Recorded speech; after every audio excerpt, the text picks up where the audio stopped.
एक दिन एक विशाल मक्के के खेत में एक टूनी चिड़िया ने अपना एक घोंसला बना रखा था। उसके घोंसले में उसके 2 बच्चे भी थे। सुनो मेरे बच्चों, मैं खाना ढूंढने जा रही हूँ। तुम दोनों अपना ख्याल रखना, मैं जल्दी खाना लेके आ जाऊंगी। ठीक है माँ। फिर टूनी चिड़िया खाना ढूंढने चली जाती है।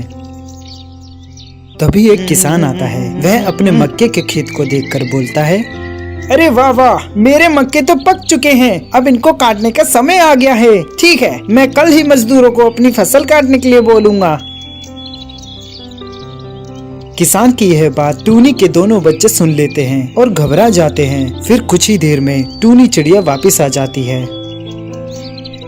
माँ पता है, किसान आया था। वह कह रहा था कि वह मजदूरों को कल ही अरे फसल पहले काट- तुम दोनों शांत हो जाओ। अब एक एक करके बताओ कि क्या समस्या है। माँ पता है, एक किसान आया था। वह कह रहा था कि वह मजदूरों को कल ही फसल काटने के लिए भेजेगा। अगर ऐसा हुआ तो माँ हमारा घोंसला टूट जाएगा और हम बेघर हो जाएंगे, और हमने अभी तक तो उड़ना भी नहीं सीखा। टूनी चिड़िया यह जानकर हैरान और परेशान हो जाती है। अच्छा तो पहले ये बताओ कि उस किसान ने तुम दोनों को तो नहीं देखा? नहीं माँ, वह हमें नहीं देख पाया। अच्छा हुआ कि उसकी नजर तुम दोनों पे नहीं पड़ी, वरना अनर्थ हो जाता। वैसे तुम दोनों को चिंता करने की कोई जरूरत नहीं, क्योंकि कल ना ही फसल कटेगी और ना ही हम बेघर होंगे। अगले दिन किसान आता है। वह फसलों को ना कटा पाकर कहता है, मैंने बेकार ही मजदूरों को अपनी फसल काटने के लिए बोला, कोई भी नहीं आया। मैं अब कल ही अपने रिश्तेदारों को फसल काटने के लिए बोलूँगा। इतना कहकर वह किसान वहाँ से चला जाता है और टूनी चिड़िया के दोनों बच्चे उसे जाते हुए देख लेते हैं। तभी टूनी चिड़िया वापस आ जाती है। फिर छोटा चिड़ा अपनी माँ को किसान की सारी बात बता देता है। माँ आज फिर से किसान आया था और फसलों को ना कटा पाकर कह रहा था कि वह कल ही अपने रिश्तेदारों को फसल काटने के लिए भेजेगा।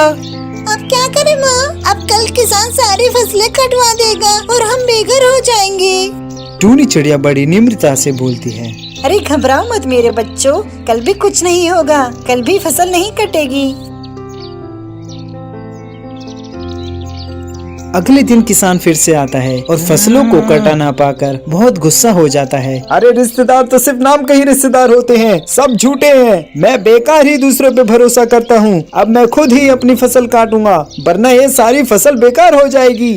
इतना कहकर वह किसान वहाँ से जाने लगता है। तभी उसकी नजर टूनी चिड़िया और उसके बच्चों पे पड़ती है।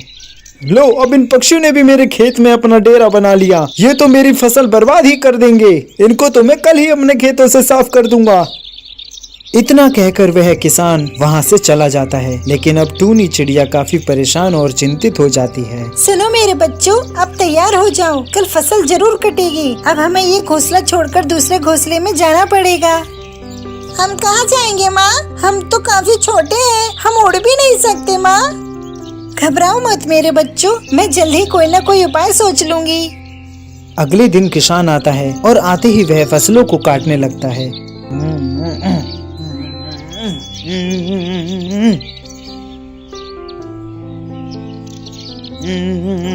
कुछ ही घंटे में वह खेत की आधी फसल काट देता है। चलो, आज तो आधी फसल काट दी, बाकी की फसल अब कल काट दूंगा। बहुत थक गया मैं, चलो अब चलता हूँ।